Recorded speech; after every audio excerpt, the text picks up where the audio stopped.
합니다. 예, 안녕하세요. UL 솔루션스 윤세욱입니다. 오늘 이렇게 자동차공학회 세미나에 초대를 받아서 여러분들께 좋은 내용에 대해서 발표를 할 수 있게 돼서 굉장히 기쁘게 생각하고요. 제가 나름 준비를 열심히 했지만 혹시 부족한 게 있을 수도 있습니다. 어, 듣는, 들으시는 과정에서 혹은 언제라도 궁금한 점이 있으시면 저에게 나중에라도 연락을 주시면 좀 더 상세하게 설명을 드리도록 하겠고요. 오늘은 좀 제한된 시간 내에서 최대한 열심히 한번 발표를 해보도록 하겠습니다.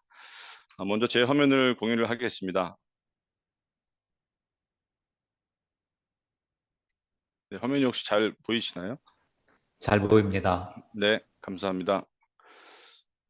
예, 어, 먼저 저는 저희 UL 솔루션스에서 프린시펄 컨설턴트 역할을 맡고 있고요. 다양한 자동차 산업을 포함해서 저희는 모빌리티 앤 크리티컬 시스템이라고 합니다. 이 사업부에서 근무를 하고 있습니다. 저희 UL 솔루션스에 대해서 먼저 간단하게 소개를 드리면요. 저희 회사는 1894년도 지금으로부터 130년 전에 창립이 돼서 현재는 전 세계 40여 개 국가에 100개 나라에 걸친 고객사를 대상으로 전문적인 서비스를 운영하고 있습니다. UL 솔루션스가 다른 인증 혹은 다른 전문기관과 가장 차별점이 무엇이냐라고 한다면 저희는 표준을 직접 만드는 역할을 하고 그러한 표준이 우리 세계의 과학 그리고 안전에 기여할 수 있도록 하는 것이 저희의 미션이라고 할 수 있습니다. 실제 전 세계에 발행된 2만 5천 개의 국제 표준 중에서 2천 개 이상이 저희 UL에서 만든 혹은 같이 제정한 표준이 되겠습니다. 사실 UL 솔루션스는 여러분이 잘 모르시고 생소하실 수도 있습니다. 예, 사실 그도 그럴 것이 저희가 본격적으로 자동차 산업에 대해서 관심을 보이고 시작한 것은 2019년도에 KVA라고 하는 미국의 전문 컨설팅 기관, 그리고 2021년도에 메서드 팍이라고 하는 독일의 소프트웨어 전문 기관, 그리고 작년에는 쿠글러 막 아마 잘 아실 겁니다. 오토모티브 스파이스의 전 세계 최고 수준의 역량을 가지고 있는 기관을 인수하면서 자동차 산업에 본격적으로 저희가 역할을 할 수 있도록 준비를 해왔고요. 이제 앞으로 또 새로운 130년을 나가기 위해서 좋은 인원들 그리고 좋은 서비스들을 준비하고 있습니다. 현재 전 세계적으로 미국 그리고 독일 그리고 중국과 한국을 포함해서 300여 명 이상의 컨설턴트들 그리고 기술 전문가들이 여러분들 위해서 근무를 하고 있고요. 저희는 예를 들어서 자동차 개발 V 모델이라고 했을 때 V 모델에 필요한 여러 가지 요구사항부터 설계, 구현, 그리고 마지막 VMV까지 필요한 모든 분야에 걸쳐서 국제 표준 그리고 국제적인 기준에 따른 전문적인 서비스를 제공하는 역량을 가지고 있습니다. 쉽게 말씀드리면 오토모티브 스파이스 그리고 펑셔널 세이프티 그리고 최근에 소티프라고 부르는 오토노미 세이프티, 자율주행의 안전, 예, 그리고 마지막으로 오늘 제가 발표를 드릴 오토모티브 사이버 시큐리티까지 관련된 국제 기준에 맞춰서 인증 그리고 자문, 교육 관련된 업무를 제공해 드리고 있고요. 어, 저희가 가장 이제 크게 말씀드리는 것 중에 하나는 저희는 회사의 자격뿐만 아니라 회사에서 근무하는 다양한 담당자분들이 그 관련된 업무를 하실 수 있는데 필요한 자격을 유지하실 수 있도록 교육을 해드리고 그 교육에 따라서 특정 시험에 대해서 통과를 하시면 자격을 부여해드리고 그 자격을 계속해서 관리해드리는 업무를 하고 있습니다. 나중에 공유해드릴 이 파워포인트 자료에 자동차 산업대상 교육 서비스라는 링크를 클릭하시면 한글로 설명에 되어 있는 자세한 자료를 보실 수가 있고요. IS와 SAE 21434부터 Secure Software Development, 실제 코딩을 하는 사람들이 보안 관점에서 어떻게 해야 되는지, 그리고 21448, 그리고 UL 4600이라고 하는 UL 자체적으로 개발하고 발행된 자율주행 안전 규격에 대해서도 교육을 받으실 수가 있습니다. 저희는 직접 국제 규정이나 국제 표준을 제정하는 데 참여를 적극적으로 하고 있고요. 오늘 말씀드릴 내용에 관한 UNECE WP29, R155, 156을 제정하는데도 저희가 테스트 파일럿의 테크니컬 서비스 기관으로 참여를 했고요. 네, ISO 21434 그리고 24089 기타 관련된 지침이나 싱가포르, 중국 같은 다른 국가들의 기준 혹은 표준에 대해서도 적극적으로 참여를 해오고 있습니다. 자, 이제 본격적으로 지속적인 사이버 보안 활동이라는 주제로 발표를 드리도록 하겠습니다. 사실 제목이 한글로 지속적인 사이버 보안 활동이라고만 돼 있어서 아마 어떤 내용인지 많이 궁금해 하셨을 수도 있는데요. 제가 오늘 발표해 드릴 내용은 자동차 사이버 보안 국제 표준 ISO SAE 21434에 기반한 Continual Cyber Security Activity에 관한 내용이 되겠습니다. 먼저 아마 이 세미나에 참여하신 대부분의 전문가분들께서는 ISO SAE 21434의 구조에 대해서는 잘 알고 계실 거라고 생각합니다. 오른쪽이 국제표준의 표지이고요. 왼쪽에 있는 클라우스 1부터 15 그리고 NX A부터 H까지의 각 타이틀들이 국제표준에 담긴 각 세부 조항들이 되겠습니다. 오늘 제가 말씀드릴 내용은 그중에서 8절 Continual Cyber Security Activity가 되겠고요. 크게 4개의 하위 토픽으로 구성이 되어 있습니다. 첫 번째 하위 토픽은 사이버 보안에 대한 모니터링이 되겠습니다. 모니터링은 필요한 정보를 분석하는 활동을 포함하고 있고요. 두 번째 하위 토픽은 사이버 보안 이벤트에 대한 평가, 이밸류에이션이 되겠습니다. 이 단계에서는 사이버 보안 인포메이션이 우리 제품과 관련된 정보인지 결정을 하는 단계를 거치게 되고요. 세 번째 하위 토픽은 취약점 분석 단계가 되겠습니다. 이벤트가 식별됐을 때 그 이벤트를 세부적으로 분석을 해서 이벤트에 있는 약점들이 우리의 취약점이 되는지를 분석하는 단계가 되겠고요. 마지막으로 네 번째 하위 토픽은 식별된 취약점에 대한 관리가 되겠습니다.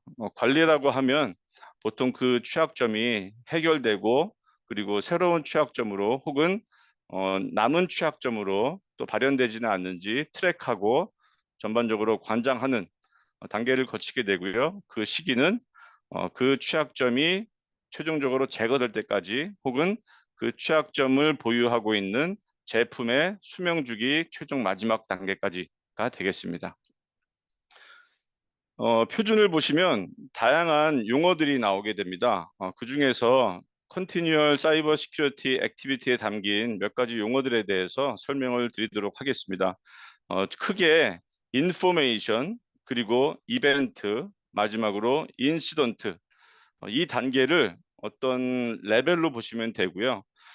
사이버 보안과 관련이 있는 모든 정보는 우리가 사이버 보안 정보라고 식별을 하게 됩니다. 자, 그렇다면 그러한 사이버 보안 정보들이 다 우리 제품 혹은 우리 시스템과 관련이 있는가를 분석하는 단계를 거치게 되는데요. 그 분석을 트리아지라고 하게 됩니다. 그러한 트리아지를 할 때 그러면은 어떤 기준을 가지고 우리가 우리 제품과 관련이 있는 정보인지 아닌지를 식별하게 되는데요. 그 기준으로 삼는 것을 우리가 트리거라고 부르게 됩니다. 원래 트리아지는 응급실에서 환자들을 분류하기 위해서 썼던 환자를 분류하기 위한 방법입니다. 예를 들어서 응급실에 의사와 간호사가 있는데 어떤 사람은 배가 아파서 배를 붙잡고 뛰어오고 혹 또 다른 환자는 119 소방차에 실려서 들것에 실려오게 되고 그 들것에 누운 사람이 머리에 피를 흘리고 있습니다. 그러면 의사와 간호사는 배를 붙잡고 뛰어오는 환자와 혹은 들것에 실려오는 환자 누구를 먼저 처방을 하고 예를 들어서 처리를 해야 될까요? 당연히 들것에 실려오고 머리에 피를 흘리는 환자를 먼저 처리하는 게 응급실 의사와 간호사가 할 일일 것입니다. 여기서 말씀드린 내용 중에서 들것 혹은 P, 그런 것들이 트리거라는 이제 분류를 하기 위한 기준이 되겠고요. 의사와 간호사가 그 두 명의 환자들을 어떤 환자들을 응급 대응할 것인가에 사용하는 트리거를 이용한 분류 방법을 우리가 트리아지라고 말하게 됩니다. 많은 수많은 사이버 보안 인포메이션 중에서 트리거에 의해서 트리아지 방법에 의해서 분류된 정보를 우리는 사이버 보안 이벤트라고 한 단계 격상을 하게 됩니다. 사이버 보안 이벤트는 우리 제품 혹은 우리 시스템과 관련이 있기 때문에 더 상세한 분석이 필요하게 되고요. 그 단계에서 뭐 뒤에 설명드리겠지만 이벤트 이밸류에이션이라는 단계를 거치게 됩니다. 그 이벤트 이밸류에이션에는 우리 제품과 관련된 위크니스가 있는지를 먼저 확인을 하게 됩니다. 위크니스라고 하면 약점이고요. 그리고 위크니스 중에서 우리 제품이 가지고 있고 그 위크니스가 외부의 공격에 의해서 악용될 수 있다라고 판단하는 과정을 취약점 분석 그리고 취약점이라고 말하게 됩니다. 사이버 보안 이벤트에서 약점이 발견되거나 그 약점이 우리 제품의 약점이고 만약에 외부의 공격에 의해서 악용이 돼서 우리 제품의 취약점이 되게 된다면 우리는 또 후속 조치로 사이버 보안 사고 혹은 사고 대응으로 가게 됩니다. 예, 기존의 IT에서 말하는 인시던트, 시큐리티 인시던트와 자동차 사이버 보안에서 말하는 사이버 보안 인시던트의 가장 큰 차이점은 IT 쪽에서 인시던트는 사고가 난 상황 혹은 사고가 난 이후의 상황을 말하게 되는데 여기 정의에서 보시는 것처럼 vulnerability exploitation을 수반하는 필드의 상황을 자동차 사이버 보안 국제 표준에서는 사이버 보안 인시던트 사고라고 정의하고 있습니다. 그래서 자동차에서는 특히 사람의 생명을 다루고 있기 때문에 보안 사고, 인시던트를 좀 더 적극적으로 대응한다라는 메시지를 말씀드릴 수 있을 것 같습니다. 자, 그러면 지금까지 간략하게 설명드렸던 사이버 보안 인포메이션부터 이벤트, 그리고 인시던트, 그리고 인시던트 대응까지 어떤 단계로 국제 표준에서 다루고 있는지를 간략하게 말씀을 드리겠습니다. 첫 번째로 사이버 보안 인포메이션은 어, 여러 정보들 중에서 사이버 보안과 관련이 있으면 다 사이버 보안 인포메이션이라고 식별을 하게 됩니다. 그렇다면 수많은 수십만, 수천만이 될 수도 있죠. 여러 인터넷 혹은 데이터베이스 혹은 연구기관 혹은 우리 필드에서 나오는 문제들 중에서 과연 우리 제품과 관련이 있는 것은 무엇인가? 라고 할 때 먼저 이 인포메이션이 우리 아이템 혹은 컴포넌트와 관련이 있는가를 식별하는 단계를 거치게 되고요. 관련이 없으면 그 정보를 무시할 수 있고 그 정보가 우리 제품과 관련이 있게 되면 그 정보들을 모아서 사이버 보안 이벤트로 격상을 시키고 사이버 보안 이벤트에 대한 목록을 관리를 하게 됩니다. 그래서 인포메이션을 수집을 할 때에는 내부와 외부 출처를 거치게 되는데요. 내부라고 하면 우리 조직의 내부를 말하는 거고요. 뭐 설계팀, 품질팀, 생산팀 혹은 기존에 우리가 갖고 있던 레슨스 런드 혹은 필드에서 나오는 우리 회사에 입수되는 정보들 그런 것들을 내부 출처라고 정의하게 되고요. 외부 출처는 우리 조직이 아닌 외부 예를 들어서 우리의 고객사 뭐 예를 들면 연구기관 혹은 정부기관 혹은 여기에 파란색으로 되어 있는 사이버 보안 전문 기관들의 어떤 취약점에 대한 데이터베이스 그리고 카네기 멜론 대학교에서 운영하고 있는 소프트웨어 엔지니어링 센터의 서트라고 하는 컴퓨터 사고 대응 팀에 대한 정보 그리고 마지막으로 오토 아이삭이라고 자동차 쪽에 이런 사이버 보안에 관한 정보를 서로 공유하고 서로 간의 발전에 사용하자라고 만들어진 협회가 있습니다. 이러한 전문 기관들로부터 정보를 받아서 이런 정보를 수집하는 일을 하게 됩니다. 두 번째로 정보가 수집되면 그 정보가 실제 우리 제품과 혹은 우리 시스템과 관련이 있는가를 결정하는 단계를 거치게 되고요. 앞서 제가 잠깐 설명드렸던 것처럼 결정을 할 때에는 트리거라는 기준을 정하게 되고요. 아까 응급실에서 들 것, 피, 뭐 그런 것들을 트리거로 썼던 것처럼 우리 자동차에서는 어 이런 중요한 정보를 분류하기 위한 트리거로서 키워드 그리고 우리 제품의 형상과 관련된 정보 혹은 그 제품의 이름 혹은 협력사 같은 이름을 쓰게 됩니다. 예를 들면 우리 제품이 캔 프로토콜을 사용한다면 캔이라는 게 트리거로 들어가게 되고요. 우리 제품이 내비게이션이라면 내비게이션이라는 키워드가 들어가겠고 우리 제품의 협력사 혹은 고객사 이름이 A 혹은 B다 그러면 그 A나 B라는 기준어가 있을 수 있겠죠. 이러한 기준어를 가지고 사이버 보안 이벤트를 분류하는 단계를 들어가게 되고요. 그게 바로 이제 트리아지의 과정이 되겠습니다. 그래서 먼저 사이버 보안에 대한 정보를 내부와 외부 출처로부터 수집을 하고 그러한 정보들이 우리 제품과 관련이 있는지를 앞서 설명드렸던 트리거라는 기준으로 어 분류하는 작업을 거치게 되고요. 그러한 전반적인 분류하는 과정을 트리아지라고 명명한다라고 말씀드릴 수가 있습니다.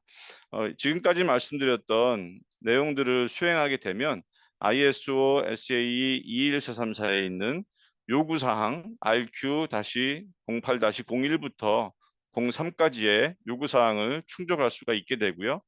그러한 활동의 결과물로서 산출물이 나오게 되는데 WP08-01부터 03까지 있는 사이버 보안 정보에 대한 출처에 관한 정보, 그리고 정보를 분류하기 위해 사용된 기준어, 트리거에 대한 정보, 그리고 마지막으로 트리아지, 분류법에 의해서 최종적으로 식별된 그리고 하나의 등급이 격상된 사이버 보안 이벤트라는 목록이 작업물로 나오게 됩니다. 자, 이렇게 사이버 보안 이벤트라는 목록이 나온 후에는 그 사이버 보안 이벤트가 실제 우리 제품에 우리 시스템에 있는 약점 혹은 취약점으로 악용될 수 있는지를 판단하는 과정을 거치게 되고요. 그 과정을 우리는 이벤트 이밸류에이션이라고 부르고 있습니다. 사실 이벤트 평가라고도 할 수 있는데요. 제가 왜 굳이 이밸류에이션이라고 부르냐면 이 ISO SAE 21434에서는 다른 절에서 어세스먼트라는 한국말로 해석하면 평가라는 단어를 다루고 있는데요. 이밸류에이션과 어세스먼트는 한국말로는 평가라고 같이 얘기할 수 있지만 실제 이 표준에서 요구하는 그리고 설명하는 내용은 다르기 때문에 제가 굳이 이벤트 이밸류에이션이라고 설명을 드렸습니다. 이런 이벤트 이밸류에이션 단계에서는 앞서 목록화된 사이버 보안 이벤트들을 분석하고 그 분석을 할 때 우리 제품 혹은 우리 시스템에 관련된 위크니스가 있는지, 여기서 약점이라 그러면 제가 또 뒤에 설명드리겠지만 어떤 시스템, 어떤 제품이든 가지고 있는 기본적인 성질이 되겠습니다. 예를 들면 사람도 특정 부위에 약점이 있죠. 예를 들면 뭐 복 명치가 약점이 될 수도 있고 후두부가 약점이 될 수도 있고 특정 동물들은 어떤 몸의 어떤 특정 부분이 약점이 될 수 있잖아요. 마찬가지로 우리가 생산하고 설계하고 생산하고 판매하는 자동차 관련된 부품 혹은 자동차도 근본적으로 약점을 보유하고 있습니다. 다만 그 약점이 외부의 공격에 의해서 악용이 되는지 혹은 악용이 될 수 없는지를 구분하는 걸 준비하기 위해서 먼저 약점을 식별하게 됩니다. 약점이 없으면 사실은 아까 인포메이션에서 이벤트로 갈 때 다 그 정보를 버렸던 것처럼 약점이 없는 이벤트는 더 이상 우리가 관리할 필요가 없습니다. 다만 약점이 있다라고 하게 되면 그 약점들을 또 한번 목록화시키는 과정을 거치게 되고요. 약점이 식별됐을 때에는 그 약점을 처리할 수 있는 리메디에이션이라고 하는 교정 조치가 있냐 없냐에 따라서 또 다음 단계로 가게 되는데요.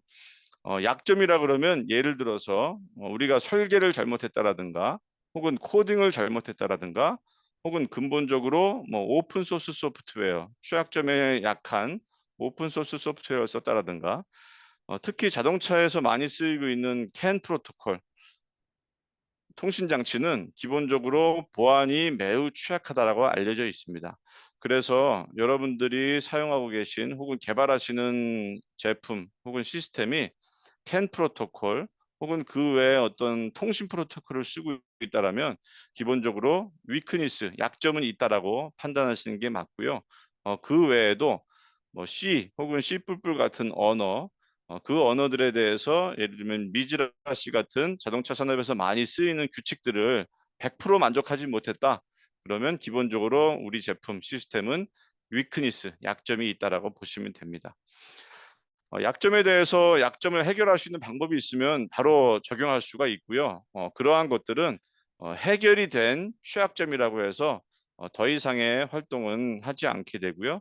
만약에 그 약점이 우리가 현재로서 어떤 특별한 조치가 없다 그러면 다음 단계로 취약점에 대한 분석이라는 과정을 거치게 됩니다. 이 단계를 거치게 되면 요구사항 8-4 그리고 산출물 8-4에 있는 약점을 식별하는 과정 그리고 식별된 약점에 대한 목록이 나오게 되고요. 이 과정을 이벤트 이밸류에이션이라고 정의를 하게 됩니다. 약점과 취약점의 큰 차이점은 약점은 누구나 갖고 있는 거고요. 어떤 제품이건 시스템이건 취약점은 그 약점이 공격의 경로의 일부로 익스플로이트 악용될 수 있다라고 판단이 되면 우리는 그 약점을 취약점이라고 부르게 됩니다. 다시 말씀드려서 약점은 범위가 더 크고요. 그 약점 안에 이제 vulnerability라고 하는 취약점이 있는 거죠. 예, 그래서 이벤트 평가가 끝나고 난 다음에 할 수 있는 활동이 취약점 분석이라는 활동으로서 실제 앞에서 식별된 이벤트의 약점들이 우리가 가지고 있는 제품에 실제 있고 그러한 약점이 외부의 공격에 의해서 악용될 수 있는지를 판단하는 과정을 취약점 분석이라고 우리가 부르고 있습니다.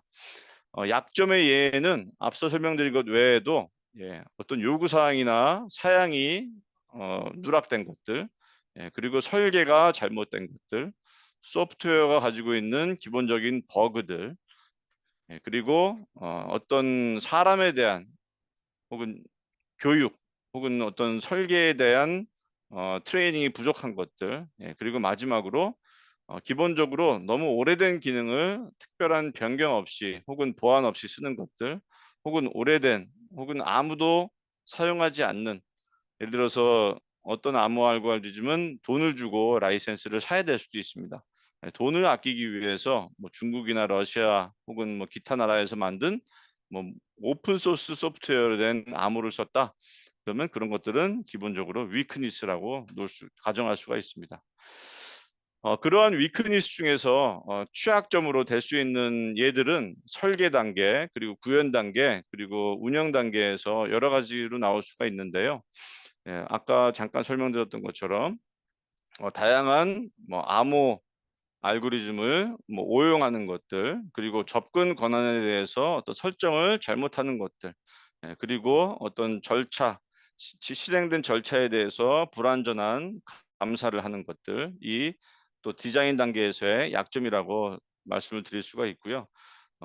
구현 단계에서는 버퍼 플로우, 레이스 컨디션 같은 기본적으로 소프트웨어 메모리 혹은 소프트웨어 리소스 사용에 관련된 문제들, 그리고 특정 패스워드를 소프트웨어 소스 코드 내에 기본적으로 뭐 암호화 혹은 다른 곳에서 불러오지 않고 코드 내에 하드 코드 해 놓는 것들.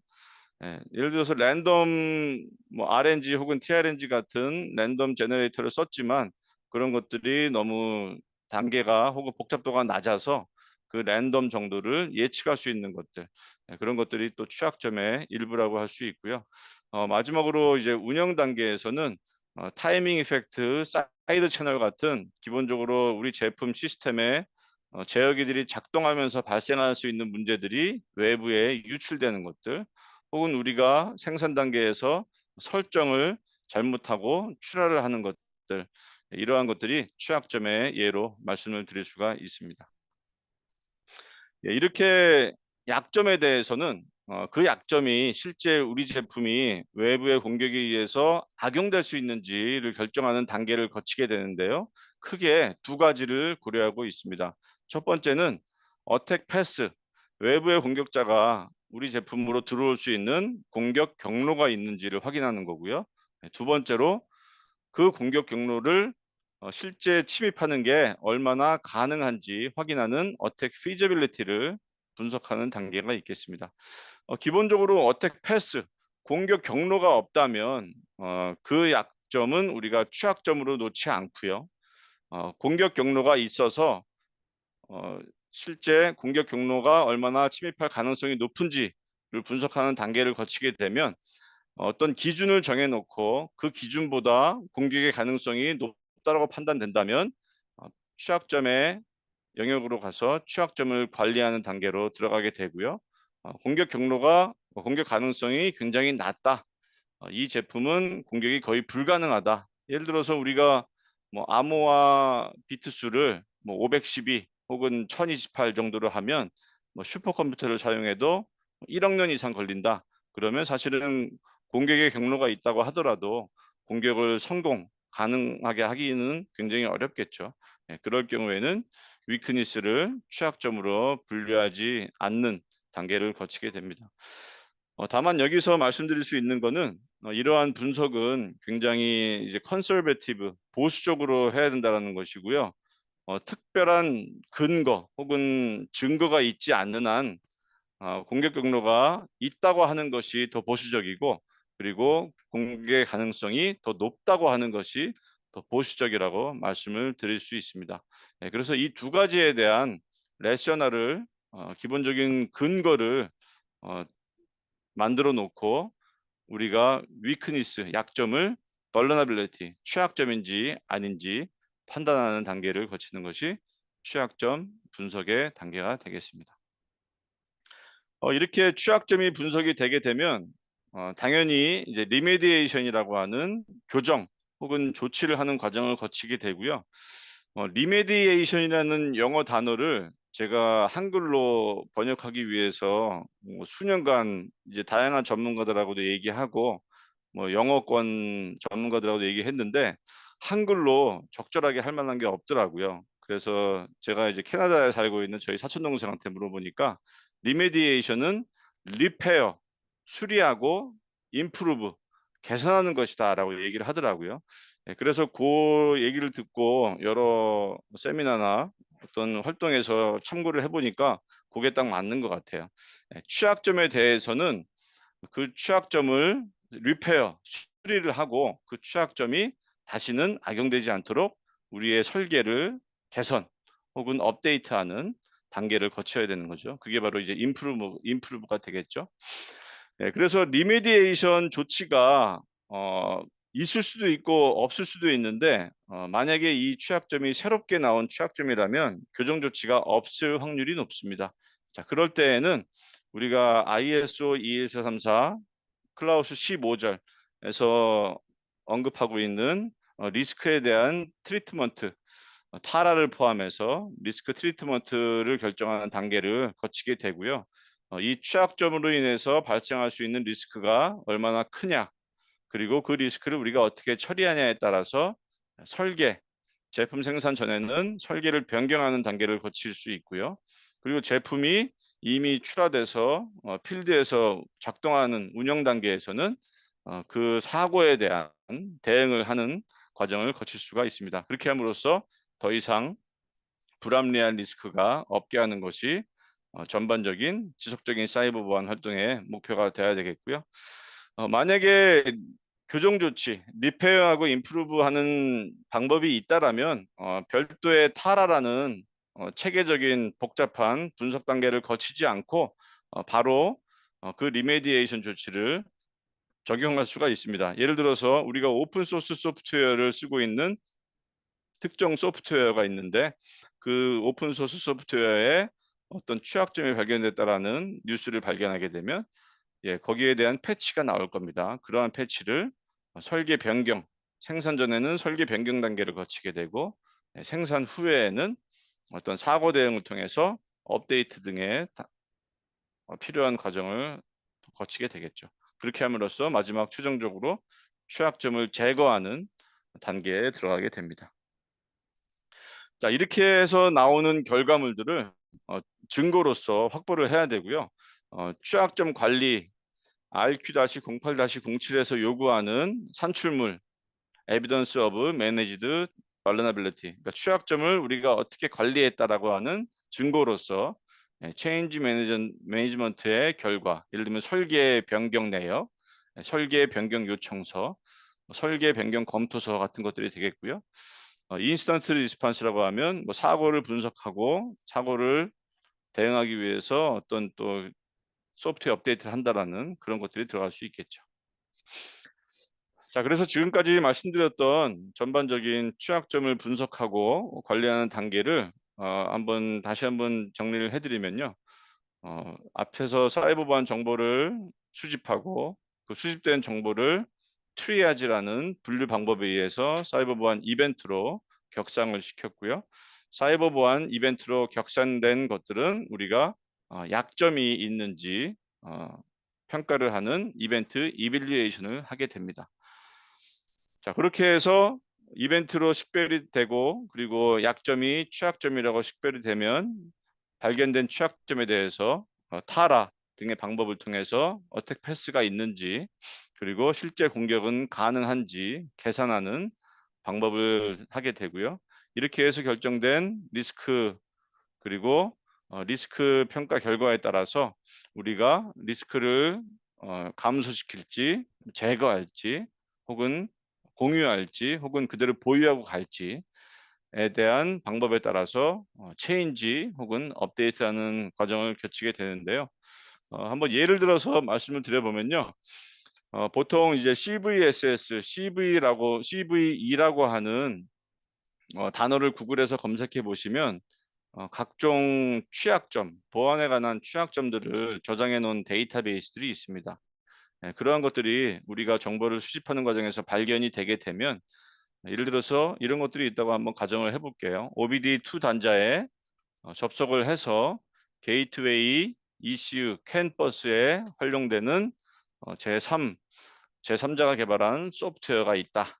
예를 들어서 지금 알리익스프레스나 어떤 인터넷 사이트에 가면 뭐 불과 한 몇 달러를 주고 살 수 있는 OBD2 단자 그 동글이 있거든요. 예, 그런 것들이 뭐 지금이야 그냥 일반 사람은 다 정보를 보기 위해서만 하고 있지만 정보를 보기 위해서 연결이 된다라는 건 어떤 특정 보안 전문가가 봤을 때에는 이거는 공격의 경로로 활용이 될 수 있겠다라고 하는 거거든요.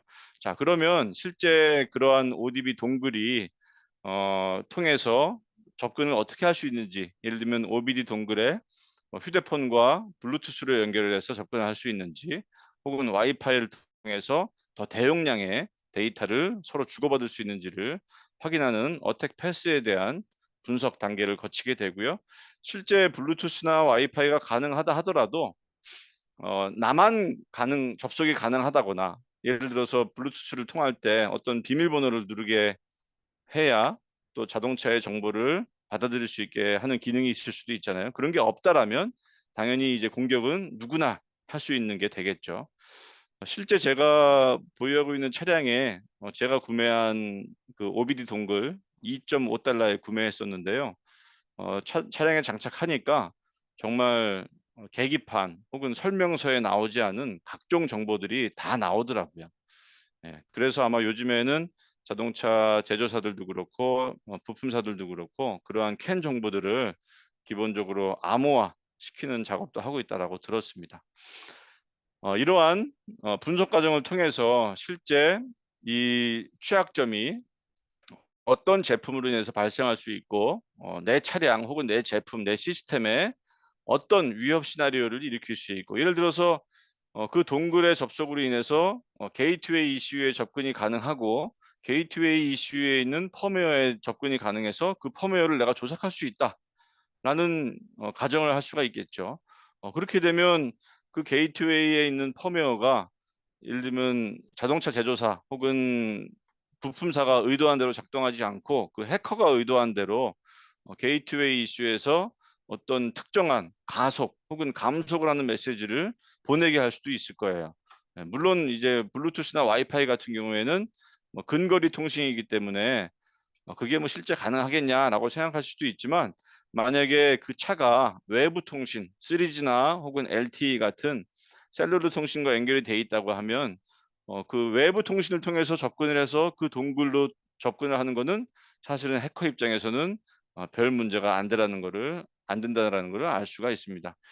이러이러한 위협 시나리오와 피해 시나리오가 안전, 재무, 그리고 기능의 작동, 개인정보 관점에서 예를 들어서 안전 관점에서 가속이나 감속이 어떤 심각한 피해를 일으킬 수 있다라고 판단이 되게 되면 리스크가 예를 들어서 3이다. 예, 가능성은 낮지만 리스크가 임팩트가 높다.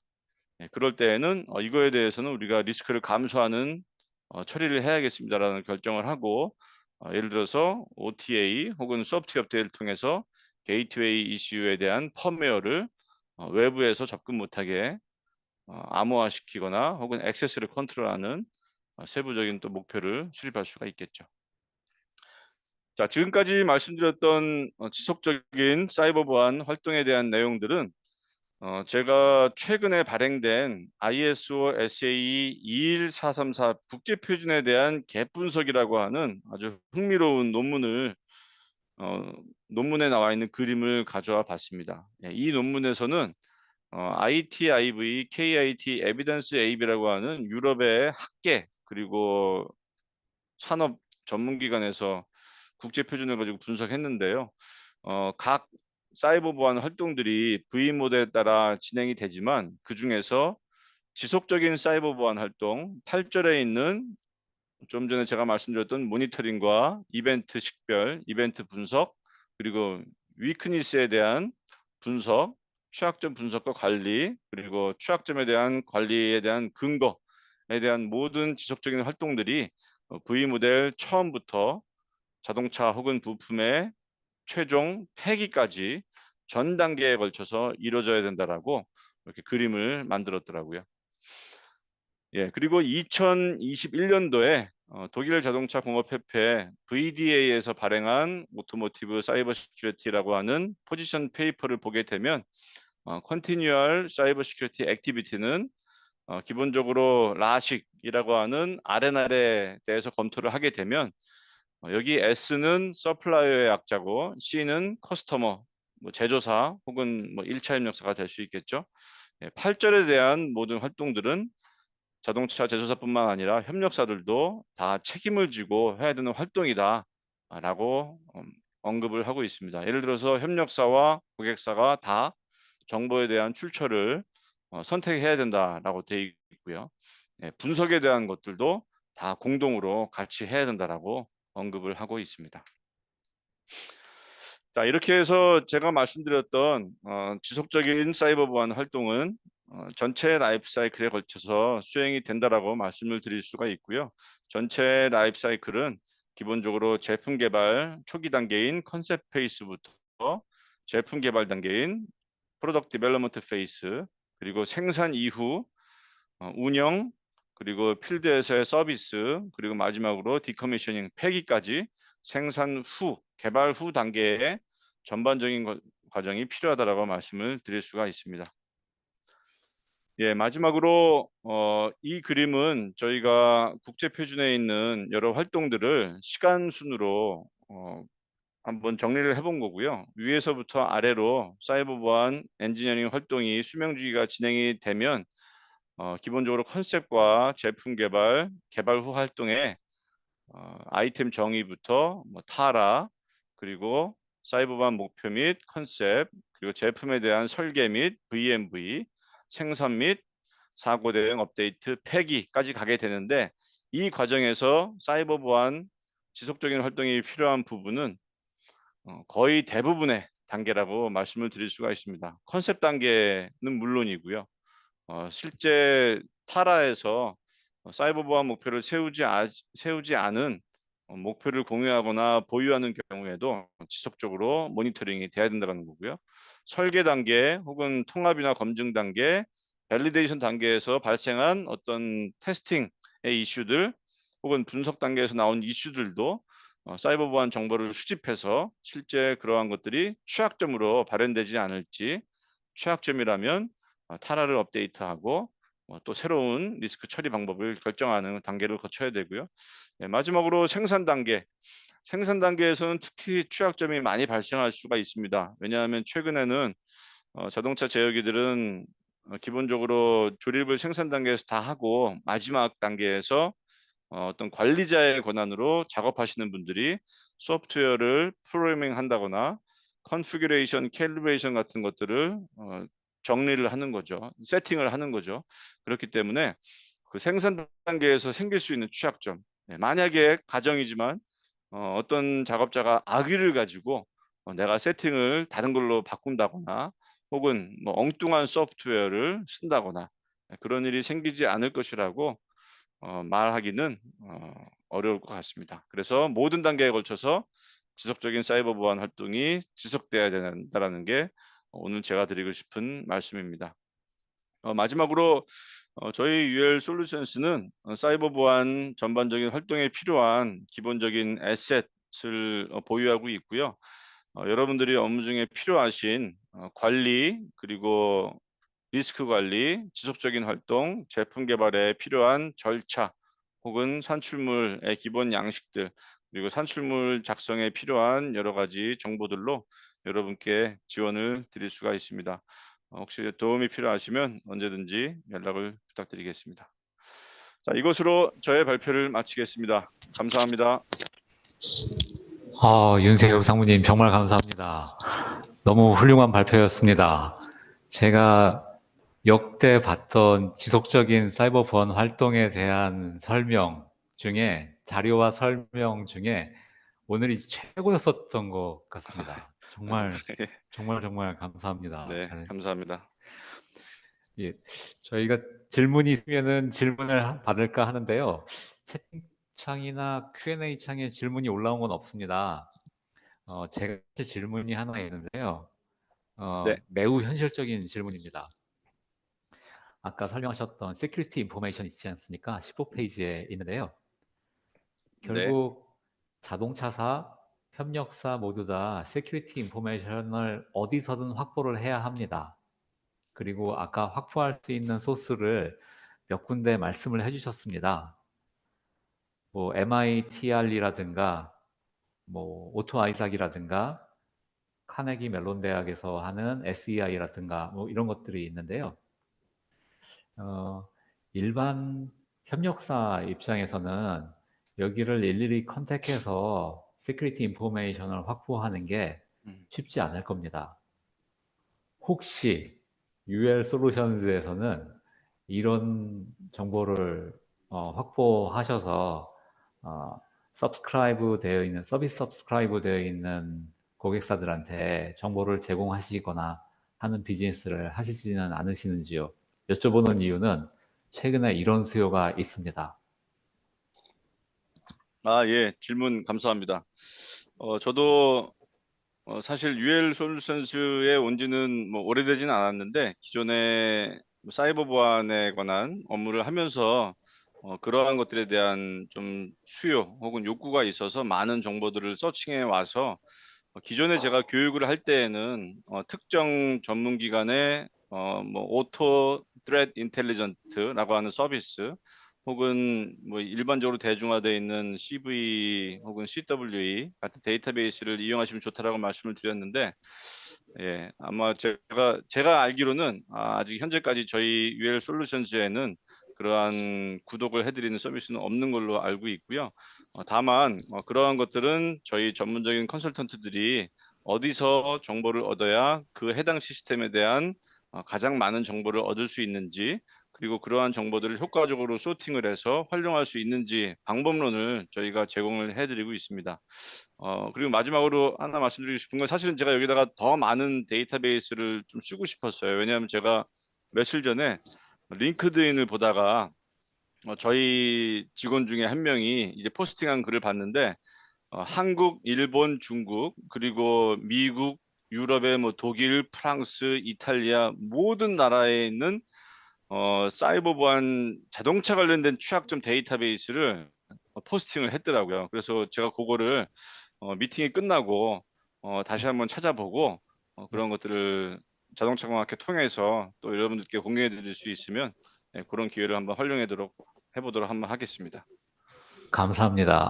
네. 한국에 그런 수요가 있는데, 그리고 그 수요가 막 많아지고 있는데, 음, 적당하게 대처를 할 수 있는 뭐 이런 상황이 안 되는 것 같습니다. 이런 네네, 거를 맞습니다. 어떻게 할 수 있는지 사보소이가 어쩌면은 그런 거에 역할을 할 수 있지 않을까 하는 생각에 질문을 드렸습니다. 아 예.